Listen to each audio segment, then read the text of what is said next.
The two kids I observed were Zach and JJ. Zach is 24 years old, super chill, didn't wear shoes, loved to sit and observe everybody.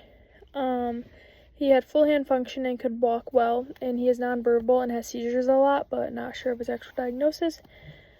He seems to be around, or JJ seems to be around 19 years old. He seems to have Down syndrome, and he always sits with his legs crossed.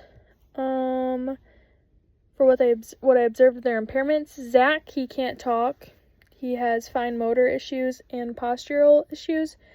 It impacts his interactions because he can't talk to them, so he's not as socially involved. He can't grasp smaller things, so it kind of limits his independence.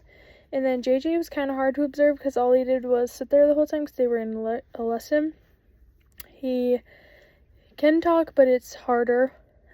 Posture and low tone were pretty big impairments, and then talking impacts him socially.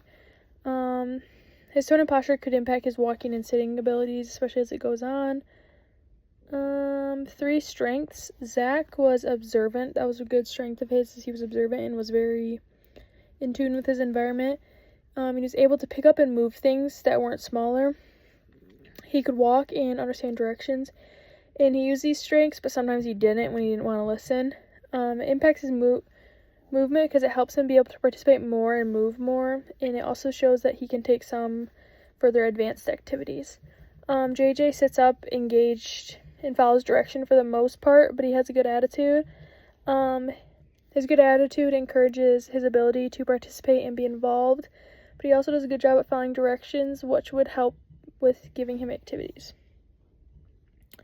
What play activities occurred during Zach's? Nothing really occurred too in-depth. We just went for a walk around the hallways, and he had to pull a wagon with laundry in it, so it was heavy.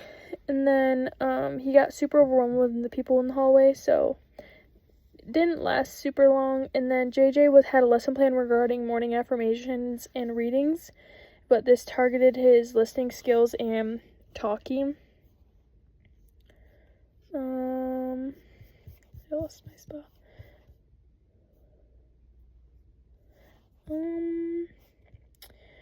For their therapist and caregiver able to help them, Zach's caregiver did help him a lot with focusing and kind of understanding what he needed because he couldn't talk.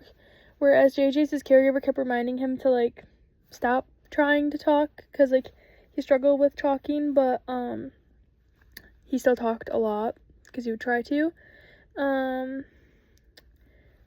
Then she redirected him by saying it sternly for Zach, and showing him the task again and repeating what he was needed to be done. It helped him give him the opportunity to be more independent and focus on the task. JJ, like I said earlier, just reminded him to talk and when not to, and she also reminded him to stay engaged and would remind him by saying his name and reminding him of the routine of the day. Self-regulation behaviors, JJ, not really. He just sat there because they weren't really doing anything. Zach would shake his hand when he was getting overwhelmed or anxious. 2 learning experiences. 1 was I learned how much it takes to keep them engaged, especially in the more cognitively impaired room that I was observing in. It taught me how important it is to make sure the activities are as independent as possible, to make them feel involved, but also intriguing to them. Another thing I learned was how much caregivers have to be excited to get involvement from the kids. And as a PT, knowing that I need to make sure it's autonomous and they are wanting to do it too. 3 or more recommendations to promote engagement. For Zach, I think they need to include shopping and 4-wheelers because that's what we were told he likes to do with his dad. And fine motor skills of picking up smaller things, and then working on remembering the task at hand, which kind of seems like they're already doing, but I think it could be stressed more.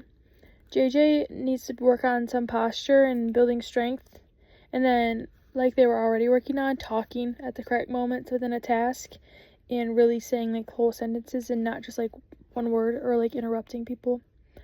And that's pretty much all I have to say. That's all I got, I think.